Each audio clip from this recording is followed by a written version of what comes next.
오늘 아침에 여러분들에게 한 여인을 소개하려고 합니다. 오늘 본문에 나오는 사마리아 여인입니다.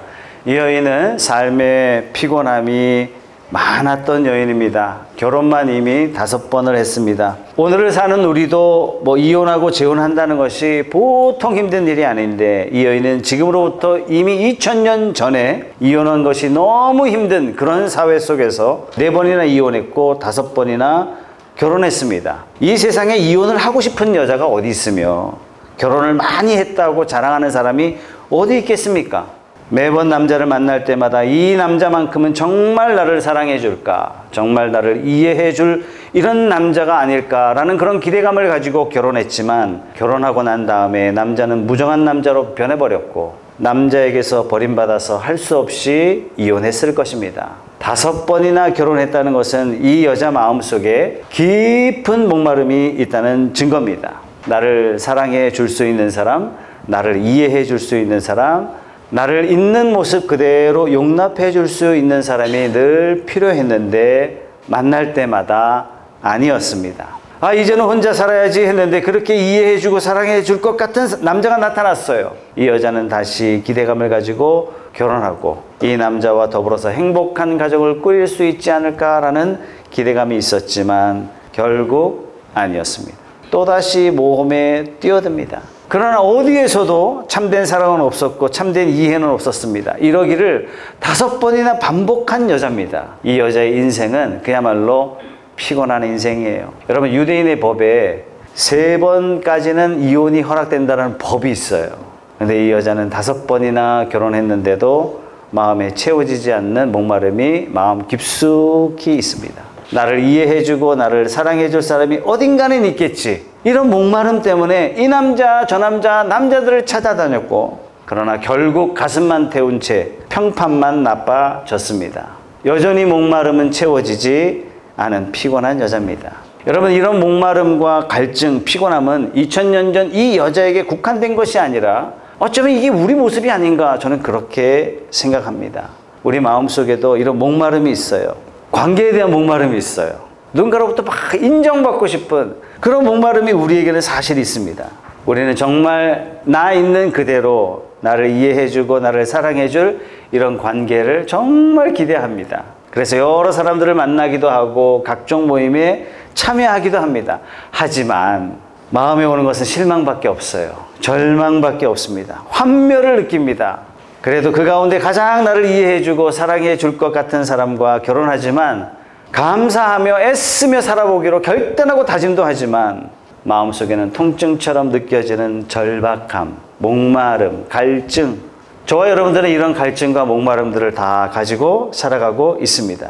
이 관계에 대한 목마름은 부부 관계 속에서만 나타나는 것은 아닙니다. 친구 관계에서도 목마름이 있고 직장 관계 속에서도 목마름이 있고, 이런 목마름은 좀처럼 해결되지 않습니다. 그래서 옛날 어린 시절에 알았던 친구들을 오랜만에 연락해서 서로 약속해서 친구를 만납니다. 20년 만에 만나는 친구, 그동안 보지 못했던, 20년 전에 아무 조건 없이 서로를 용납해주고 서로를 기대해주고 서로를 또닥여줬던 그 우정을 나누려고 만납니다. 그러나 이 친구를 만나보면 처음에는 반갑고 처음에는 옛날 얘기로 꽃을 피우다가 20년의 긴 세월 동안 나도 변했고 친구도 변했습니다. 목마름이 채워지지 않습니다. 목사는 예수님을 가르치는 사람이고 사랑하라고 외치는 사람이니까 목사에게서는 이런 목마름이 채워질 수 있지 않을까. 그래서 목사를 존경할 수 있는 목사를 찾아가고 사랑할 수 있는 목사를 만났을 때 정도 주고 사랑도 주고 충성도 줬지만 목사도 이런 목마름을 채워지지 못합니다. 아니, 이분만은 예수님 같은 줄 알았는데 가까이 지내다 보니까 이분에게서 인간적인 냄새도 나고 이기심도 나고 야망의 냄새도 좀 나고, 존경하고 사랑했기 때문에, 충성했기 때문에 실망감은 더 큽니다. 우리는 채워지지 않는 이 관계에 대한 목마름을 다 가지고 있어요. 또 하나 우리의 아주 시급한 목마름은 뭐냐면 인정받고자 하는 목마름이에요. 우리는 이 세상을 살면서 모두가 다 인정받는 삶을 살고 싶어 합니다. 내가 죽고 난 다음에 흔적 없는 삶이 되고 싶지는 않아요. 뭔가 이룬 것이 있고 뭔가 이야기거리가 있고 뭔가 내세울 게 있는, 남이 인정해주는, 그런 삶을 살고 싶다 하는 그런 목마름이 다 있습니다. 이런 인정받고자 하는 목마름 때문에 어떤 사람은 더 공부합니다. 어떤 사람은 열심히 출세하려고 해요. 어떤 사람은 돈을 열심히 벌어봅니다. 근데 놀랍게도 이런 것들로는요, 절대로 채워지지 않는다는 거예요. 모든 고전이 다 이 얘기를 하고 있는 거예요. 많은 분들이 그토록 받고 싶었던 박사 학위를 받고 기뻐 날뛰지만 다음날 깊은 회의에 빠진다는 얘기예요. 많은 돈을 벌어놓고 깊은 회의에 빠지는 거예요. 최고의 학교를 나오면 그만큼 성취감도 있고 많은 사람들이 인정해 줄 거라 생각했는데 이것도 별게 아닌 거예요. 하버드 대학교 탈베이 샤하르 이야기를 자주 합니다. 이분은 원래 이스라엘 정구 국가대표 선수예요. 1등만 하면 자기가 세상의 행복을 다 가질 거라고 생각하고 열심히 정구 선수로서 훈련했어요. 실제적으로 1등 했습니다. 트로피를 받는 순간 얼마나 행복한지 자기 모르겠다는 얘기예요. 그런데 다음날부터 깊은 회의감이 왜 사로잡히는지 알 수가 없더란 얘기예요. 그래서 이분이 행복을 연구하기 시작했고 지금은 하버드 대학에서 행복학을 가르치고 있습니다. 여러분, 이 사실은 우리에게 시사하는 바가 굉장히 커요. 어떻게 하면 나도 인정받는 사람이 될까? 나도 뭔가 이루었다. 나도 인정받고 싶다. 그래서 투잡도 뛰고 쓰리잡도 뛰고 막 부지런히 살아보지만 열심히 돈은 벌었는데 남들이 알아주지 않아요. 내 돈만 알아줄 뿐이죠. 남들이 알아줄까 하고 좋은 차를, 비싼 차를 샀지만 사람들이 딱 보고 좋은 차군요. 그럴 것이에요. 목마름이 여전히 가시지 않습니다. 오늘 우물가의 여인의 목마름처럼 우리의 목마름이고, 이 우물가의 여인의 이 비참한 모습은 사실상 우리의 모습입니다. 그런데 이 여인에게 획기적인 사건이 일어납니다. 이 목마름을 해결해 줄 분을 만난 거예요. 이 여인이 우물가에서 물을 기르러 왔을 때 어떤 청년이 우물가에 앉아 있는 것을 발견합니다. 한 30살쯤 돼 보이는 청년이에요. 행색을 보니까 딱 유태인입니다. 사마리아인들이 그토록 경멸했던 대상 유태인입니다. 유태인의 입장에서 본다면 사마리아인은 아주 무시 대상이에요. 저는 유대사회에 가서 무시를 당해봤기 때문에 그 무시가 얼마나 무서운 무시인지, 그래서 이 사마리아 여인은 유대인을 무시한 채 두레박을 우물에 들이우고 있는데 깜짝 놀랄 일이 발생합니다. 청년이 자기에게 말을 거는 거예요. 아주머니, 물 좀 주세요. 여러분, 이때 당시에 남자가 여자에게 말을 건다? 그거는 불가능한 시대였습니다. 어느 정도였냐면 심지어 자기 딸과 아내를 밖에 함께 동행할 때도 남자는 여자에게 말 안 건다, 못 건다 해서 아내에게도 말하지 않았던 관례가 있었습니다. 경건한 유대인들은 길 가다가 앞에 여인이 오면 눈을 감고 가요. 그래서 어딘가 부딪혀서 막 멍이 들고 코가 깨지고 이런 일들이 다 반사였어요. 그리고 그것이 자랑이 되었습니다. 내가 눈 감고 걸어가다가 코가 깨졌어. 이게 자랑이 되었던 시대예요. 남자는 여자에게 말을 못하게 되어 있는데 금기가 깨졌어요. 자기에게 말을 걸어오는 한 청년이 있었던 거예요. 여러분, 유대인과 사마리아 사이에 깊은 갈등이 있다는 것을 여러분들이 대충 들어서 아실 겁니다. 이 깊은 갈등의 역사적인 게 1000년 동안 이루어집니다. 이스라엘의 가장 화려했던 시대가 솔로몬 시대였거든요. 이 솔로몬 시대 부귀영화가 다 끝나자마자, 솔로몬이 죽자마자 그 아들 때부터 이스라엘이 북이스라엘, 남이스라엘, 마치 우리나라처럼 남북으로 분단되는 일이 일어납니다. 북쪽은 12지파, 남쪽은 2지파. 그래서 북쪽을 북이스라엘, 남쪽을 유다와 베냐민, 그래서 남쪽 유다, 이렇게 북이스라엘, 남유다, 이렇게 갖게 되죠. 북이스라엘은 한 200년쯤 지나다가 아시리아에 멸망당하는데, 이 아시리아가 어떤 나라냐면 마치 일본 같은 나라예요. 매우 잔인한 나라입니다. 민족 말살 정책을 폈던 나라가 아시리아예요. 이스라엘 사람들 다 포로로 끌고 가가지고 전 세계 다 뿔뿔이 흩어나요. 그리고 이스라엘 땅에다가 다른 이민족들을 거주시키고 그곳에 있는 이스라엘 사람과 다시 결혼하게 만들어서 이스라엘의 민족성 자체를 완전히 지워버리는 일들을 아시리아가 했습니다. 그러니까 북쪽 이스라엘의 10지파는요, 사실상 이름만 존재하고 없는 겁니다. 한 150년쯤 지난 다음에 이름만 빼고 다 없어졌으니까 뭐도 없어졌어요? 기본적인 신앙도 없어졌어요. 하나님 이름은 부르지만 어떻게 하나님을 예배하는지 그 자체가 없는 거예요. 북이스라엘이 망한 150년쯤 지난 다음에 남쪽 유다도 바벨론에 의해서 멸망을 당하는데, 바벨론은 아시리아처럼 그렇게 잔인하지는 않았던 것 같아요. 포로로 이스라엘 사람들이 끌려갔지만 70년 동안 민족성 신앙 이거를 유지합니다. 70년 동안 유지했다는 얘기는요, 정말 대단했다는 얘기예요. 목숨을 걸었다는 얘기예요. 70년 뒤에 본국 이스라엘로 돌아오면서 제일 먼저 한 게 성전을 회복하는 일을 합니다.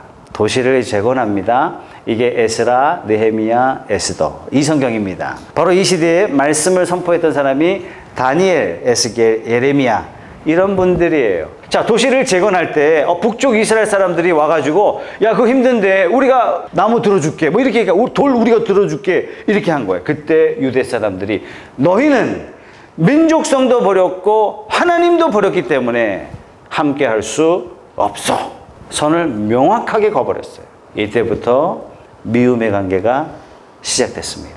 유대인들은 예루살렘에서 예배하지만 사마리아 사람들은 사마리아 산 주변에 성전을 짓고 따로 예배하기 시작합니다. 자, 그래서 사마리아 사람들은요, 성경 그러면 창세기, 출애굽기, 레위기, 민수기 딱 요 모세 오경만 성경이다. 이렇게 인정했어요. 신앙도 많이 달라지겠죠. 예. 유대인은 절대로 사마리아 사람과 말을 섞지 않았고 사마리아 사람들은 유대인들을 극도로 경멸하면서 아예 상종하지도 않았습니다. 자, 유대인들은 사마리아 사람들을 이방인보다 더 경멸했고 사마리아 사람들은 유대인들을 이방인보다 더 증오했어요. 이런 뿌리 깊은 갈등이 있었는데 아니 이걸 다 무시하고 웬 청년이 그것도 여인에게 그것도 사마리아 여자에게 말을 걸어오는 거예요. 나에게 물을 주세요. 여자가 깜짝 놀랍니다. 사마리아 여인은 이렇게 이야기합니다. 9절에 보면 선생님은 유대 사람인데 어떻게 사마리아 여자인 나에게 물을 달라고 하십니까? 여자가요 충격을 받은 거예요. 이때 청년은 환한 얼굴에 미소를 머금은 채 이야기를 했을 것 같아요. 아주머니가 내가 누구인지 아셨더라면 내가 선물을 줄 사람이라는 것을 알았더라면 아마도 아주머니가 나에게 뭔가를 달라고 했을 겁니다. 나는 아주머니에게 그냥 물이 아니라 생명의 물을 줄 수 있는 사람입니다. 여러분 엄청난 이야기를 하고 있는 거예요. 여러분 야곱의 우문이라는 것은 아주 깊은 물이에요. 여자가 볼 때 아니 생수를 준다고는 했지만 아니 뭐 예수님 청년 손에 두레박도 없고 그렇다고 해서 물 들어온 사람 같지도 않아요. 그래서 이야기합니다. 11절 말씀에 선생님에게는 두레박도 없고 이 우물은 깊은데 선생님은 어디에서 생수를 구하신다는 말입니까? 아주머니가 이 물을 마시면 다시는 목마르지만 내가 주는 물을 마시게 된다면 영원히 목마르지 않을 것입니다. 이 생수는 떠야 되는 물이 아니라 속에서 샘솟는 생수입니다. 보통 사람이 이런 얘기를 했다면 믿어지지 않겠는데 웬 청년이 환한 미소를 띤 채 그것도 유대인이 사마리아인과 상종도 할 수 없었던 바로 그 시대에 이 문화를 전혀 개의치 않고 사마리아 여인에게 물을 달라 하는 이분의 모습을 보고 사마리아 여인 마음에 소원이 생기기 시작했어요. 이분은 아마도 말이 안 되는 일일지 몰라도 행하실 수 있는 분인 것 같다. 그래서 그렇다면 내게 그 물을 주십시오. 다시는 내가 물 들어오지 않도록 목마르지 않도록 그 물을 내게 주십시오. 그러자 이 청년이 갑자기 화제를 바꿨어요. 아주머니 남편을 데리고 오십시오. 이야기를 듣는 순간 여자 입이 그만 막히고 말았습니다. 부끄러운 감정이 드는 거죠. 왜냐 자기는 5번 결혼했거든요. 이제는 결혼한 것도 지쳐서 어떤 남자하고 동거하고 있거든요. 남편을 데리고 오라 이 말을 하니까 그래서 거짓말을 했어요. 남편이 없는데요? 그때 청년이 이야기합니다. 그거 맞는 얘기입니다. 5번 결혼하셨지요. 이제는 결혼도 하지 않고 동거하며 사시지요. 그러고 보니까 남편이 없다는 말이 맞는 말입니다. 이때 이 여인의 마음속에 번개같이 뭔가 하나 지나갔어요. 아니 나를 만난 적도 없고 본 적도 없는데 나를 너무나 명확하게 꿰뚫고 보시고 계시는 분, 나보다 더 잘 아시는 분, 그렇다면 이분이야말로 모세가 약속한 대로 언젠가 모세와 같은 큰 예언자가 나올 것인데 이런 약속이 있었는데 혹시 그분이 이분이 아닌가 이런 생각을 하게 된 거예요. 그렇다면 이분이 말씀하시는 분이 육체적인 갈증을 해결하는 물이 아니라 내 마음속에 깊은 갈증, 내 깊은 목마름, 이걸 해결하실 그런 능력을 가지신 분이 아니신가, 이런 생각을 하게 된 거예요. 그래서 이 여인의 마음에 소원이 생겼어요. 지금 이분이 물이 아니라 하나님이 채워주시는 샘솟는 은혜구나. 그래서 물어봤어요. 어디서 예배하면 되죠? 이렇게 나온 거예요. 아니, 유대인들은 예루살렘에서 예배한다고 하는데 우리는 지금 모리아산에서 예배하고 있거든요. 어떻게 하면 하나님을 만날 수 있습니까? 해서 물어본 거예요. 유대인들은 예루살렘에서 예배드린다고 하는데 우리는 어디서 예배해야 하나님을 만날 수 있습니까? 이 청년이 얘기합니다. 하나님은 영이십니다. 어디서 예배하느냐? 그거 중요하지 않아요. 어떻게 예배드리느냐? 그것도 중요하지 않습니다. 무엇을 가지고 예배하느냐? 그것도 중요하지 않습니다. 하나님은 영이시기 때문에 진리로, 참되게, 진심으로, 거짓 없이, 그리고 하나님이 영이시기 때문에 영으로 예배드리면 하나님께서 그 예배를 받으십니다. 이것이 오늘 여러분들에게 읽어드린 본문의 내용입니다. 인생 전체가 목마름으로 가득했던 여인이 목마름이 해결되는 순간을 여러분들은 읽으셨습니다. 여러분, 우리 목마름은 하나님께 예배하는 가운데 해결될 수 있습니다. 진리로 예배할 때, 우리가 거짓을 버리고 진리 가운데 예배할 때 우리의 갈증은 해결될 수 있습니다. 우리는 철학에서, 종교에서, 사상에서 인생의 목마름을 해결해 보려고 하지만 잠시 동안은 철학이, 종교가, 사상이 뭔가 해답을 주는 것 같기도 하고 잠시 목마름을 해결해 주는 것 같기도 하지만 근본적인 인생의 목마름을 해결해 주지는 못합니다. 우리 목마름은 진리 가운데 해결될 수 있어요. 우리의 목마름은 사람이 아니라 성령께서 우리에게 임하실 때 우리의 목마름은 해결될 수 있습니다. 그래서 우리는 갈증을 마치게 되는 거죠. 영과 진리로 예배할 때 우리 인생의 갈증은 해결될 수 있습니다. 사랑하는 성도 여러분, 여러분의 목마름을 물건에서 해결하려고 하지 마십시오. 여러분의 목마름을 돈에서 해결하려고 하지 마십시오. 사람이 여러분의 목마름을 해결해 줄 거라 기대하지도 마십시오. 이런 목마름은 진리 가운데 해결될 수 있고 우리 안에 계시는 성령께서만이 우리를 해결해 주실 수 있습니다. 우리의 근본적인 목마름은요, 관계의 목마름이에요. 인정받고자 하는 목마름이에요. 어떤 분은 이런 목마름 자체를 인정하지 않으려고 합니다. 목마름을 느끼는 것 자체를 부정하려고 해요.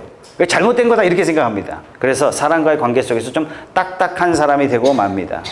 내 속에 있는 이 목마름을 인정했다가 이걸 채우지 못하면 얼마나 실망이 크겠어요. 그래서 꽁꽁 자기를 싸맵니다. 어린 시절에 이런 목마름을 해결하고자 나에게 사랑을 채워줄 수 있는 사람에게 다가가 기대했다가 내 마음을 노출했다가 결국 남은 건 상처만 남았어요. 다시는 이런 상처를 받지 않겠다 이렇게 생각하고 마음을 꽁꽁 싸맵니다. 결국은 성격이 딱딱한 사람이 되고 맙니다. 마음이 그냥 무감각해지는 사람이 되고 만 거예요. 여러분, 이걸 아셔야 됩니다. 목마름은 하나님이 주신 겁니다. 이런 목마름을 느끼는 것은 잘못이 아닙니다. 목마름을 부정한다고 해서 목마름 자체가 사라지는 것도 아닙니다. 이런 목마름은 오직 하나님께서만이 채워주실 수 있는 것이기 때문에 우리는 목마름을 통해서 하나님을 갈구하고 하나님을 찾고 하나님께 나아가야 되는 겁니다. 우리의 잘못은 목마름을 느끼는 게 잘못이 아니라 이런 목마름을 사람에게서 뭔가 답을 찾으려고 했던 것, 이게 문제예요. 이런 목마름을 자꾸 뭔가 물질에서 답을 찾으려고 했던 것, 이게 문제라는 얘기입니다. 사람들이 우리에게 줄 수 있는 건 굉장히 제한적입니다. 우리가 가지고 있는 목마름은 하나님만이 채워주실 수 있습니다. 한국 기독교 상담학의 거장이신 정동석 교수님, 어린 시절에 너무 폭력적인 아버지 밑에서 자라졌어요. 그러니까 자기 눈에 어머니가 두들겨 맞는 모습을 너무 많이 본 거고 자기도 하여튼 허구헌날 두들겨 맞았어요. 하나님의 은혜로 사랑의 교회 집사님한테 전도를 받아가지고 교인이 됐어요. 예수 믿고도 자기는 하나님을 아버지라고 도대체 부를 수가 없다는 얘기예요. 절대로 부르지 못합니다. 믿기는 하지만 저는 하나님을 아버지라고 부를 수 없습니다. 그러나 채워지지 않았던 인생의 목마름이 하나님 때문에 하나씩 하나씩 채워지게 되면서 하나님이 주신 은혜와 사랑을 체험하고 하나님의 격려를 체험하면서 아, 나는 외로운 인생이 아니었구나 하나님께서 자기 인생에 2배, 3배 아버지가 채워주지 못했던 그 사랑을 하나님께서 2배, 3배 채워주는 그 사랑을 체험하면서 마지막에는요, 하나님은 나의 아버지십니다. 여러분, 이런 목마름은요, 하나님만이 채워주실 수 있습니다. 하나님께만 목마름을 해결하려고 하면 대인관계가 조금 이상해질 것 같습니까? 아닙니다. 우리가 사람에게서 목마름을 해결하려고 하면 할수록 갈증은 더 심해집니다. 사람에게서 찾으면 찾을수록 더 원망하게 되고 더 실망하게 되고 더 절망하게 됩니다. 나를 위해주지 못하는 남편을 원망하게 되고, 나를 사랑해주지 못하는 사람을 향해서 원망하게 되고, 나를 도와주지 못하는 친구를 향해서 원망하게 되고, 그러나 나를 채워주실 수 있는 분은 하나님이다, 이런 결론을 딱 내리고 사람에 대한 기대를 포기하면 이상하게도 하나님께서 우리에게 목마름을 막 채워주시기 시작하세요. 뿐만 아니라 부수적으로 내 주변에 있는 사람들이 내게 베푸는 작은 사랑이 얼마나 고마워지는지 모릅니다. 왜요? 그 사람에게 나는 기대하지 않았기 때문에 그렇습니다. 하나님의 사랑을 느끼면 느낄수록 아내가 얼마나 고마운지 몰라요. 눈 뜨면 기도하고 성경 보고 남편 뒷바라지하고 이걸 당연하다 이렇게 할 수 있겠지만, 기대가 없어지면요, 이게 너무 감사한 일이에요. 너무 고마운 일이에요. 사랑하는 성도 여러분, 우리 목마름을 채워주실 수 있는 분은 오직 우리 하나님 한 분밖에 안 계십니다. 여러분을 온전히 사랑해 주시고 있는 그대로 용납해 주시고 여러분의 숨어있는 모든 것까지 이해해 주시고 사랑해 주실 수 있는 분은 하나님 한 분밖에 안 계십니다. 하나님으로부터 여러분의 목마름을 해결하시는 저와 여러분들이 다 되시길 주님의 이름으로 축복합니다. 우리는 인정받고자 하는 목마름이 있어요. 이것도 하나님이 반드시 채워주십니다. 돈을 아무리 벌어도요, 언제나 나보다 돈 더 번 사람이 있어요. 뭔가 성취했다고 하지만 대단히 성취한 사람 눈에는 아무것도 아닌 거예요. 나의 성공과 성취는요, 사람들 눈에는 늘 부족해요. 그래서 대단히 성공했는데 많은 걸 가졌는데 늘 갈급해하며 돌아다녀요. 하나님의 인정을 바라고 하나님께 언젠가 내가 그분 앞에 섰을 때 그분이 나의 수고를 알아주시고 나를 안아주시고 나를 칭찬해 주실 것이다. 우리가 하나님께 대한 소망과 기대를 가지고 살 때 우리의 목마름은요, 사라집니다. 우리의 목마름은 채워지는 거예요. 여러분, 경쟁에 이긴다고 목마름이 채워지지 않습니다. 제 어린 시절을 여러분들에게 말씀드리면 많이 충격받으실 거예요. 저는 아주 경쟁에 최적화된 인물이에요. 인정받고 싶었던 사람이죠. 목사가 된 다음에도 이게 멈춰지지 않았어요. 설교한 다음에 사람들이 은혜 받았다 하면 그래 살 것 같아요. 근데 몇 분이 표정이 무뚝뚝하다 이러면 야, 내가 죽 썼구나. 그날은 집에도 가기 싫어요. 아내가 말 걸어오는 것도 싫어요. 그러다가 언젠가 내가 이 사람에게 듣기 좋은 설교를 할 것이냐, 사람을 위해서 설교를 하는 건 아닌데 하나님이 원하시는 설교를 해야 되는 게 목사로서 마땅한 것인데 내가 지금 설교 잘못하고 있다.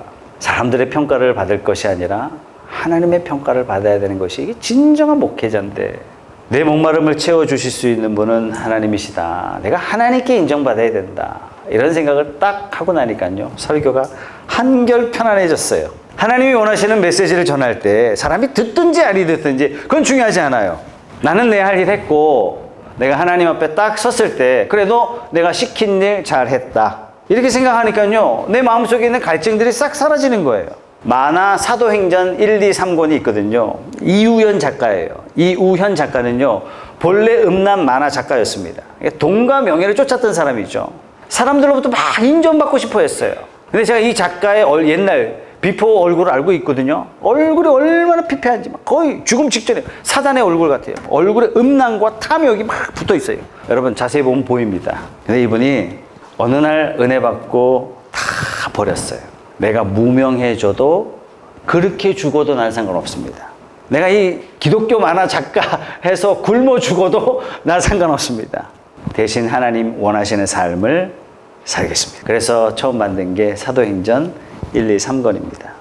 지금 얼굴이요, 너무 멋있는 얼굴이에요. 이분의 얼굴에서 하나님의 은혜가 눈에 보이기 시작했어요. 아니, 이전 얼굴과 이 얼굴이 어떻게 이렇게 다를 수 있는가? 여러분 왜 그런지 아세요? 하나님이 그의 인생의 갈증을 채워주셨기 때문에, 목마름을 채워주셨기 때문에 완전히 다른 인생을 살고 있는 겁니다. 사람에게 인정받기를 원하는 사람 된다면, 배우자에게 인정받기를 원하는 사람이 된다면, 친구에게 세상 사람들로부터 인정받는 사람이 되기를 원한다면 목마름 채워지지 않습니다. 그러나 나의 인생의 목표가 정말 하나님 보시기에 나 어떤 삶을 살까? 나는 하나님 보시는, 하나님이 인정하시는 그런 성공적인 인생을 살 거야. 하나님이 인정해 주시는 내가 삶을 살아야지. 이것이 우리의 유일한 삶의 목표가 되면 세상 갈증 사라집니다. 우리 자족하며 감사할 수 있어요. 기뻐하며 살아갈 수 있습니다. 인생의 목마름을 채우고자 남자를 5번이나 바꿔야 했던 이 여인은 결국에는 예수님을 만나서야 목마름이 해결됐습니다. 이 목마름은 밖에서 채워지는 것이 아니라 속에서 나오는 만족이어야 됩니다. 밖에서 채워지는 만족은요, 잠깐이에요. 그러나 속에서 나오는 생수의 맛을 경험한 사람은, 은혜를 경험한 사람은, 하나님의 은혜로 채워지는 사람은 갈증 없이 하나님 안에서 자족하며 살아갈 수 있는 저와 여러분이 될 수 있는 줄 믿습니다. 하나님께서 속에서 나오는 생수의 맛을 늘 경험하시면서, 은혜를 경험하시면서 감사를 맛보는 저와 여러분들이 한 사람 한 사람 늘어나는 것에 대해서 제가 얼마나 감사한지 모릅니다. 목장 모임할 때마다 고백해요. 목사님 너무 행복합니다. 너무 감사합니다. 제 간절한 소원은 이 고백이 우리 모두의 고백이 되어서 우리는 속에서 솟아나는 이 생수를 늘 맛보면서 우리 속에 역사하셔서 우리의 목마름을 채워주시면서 하나님의 사랑과 능력을 체험하면서 사시는 저와 여러분들이 다 되시길 주님의 이름으로 소원합니다.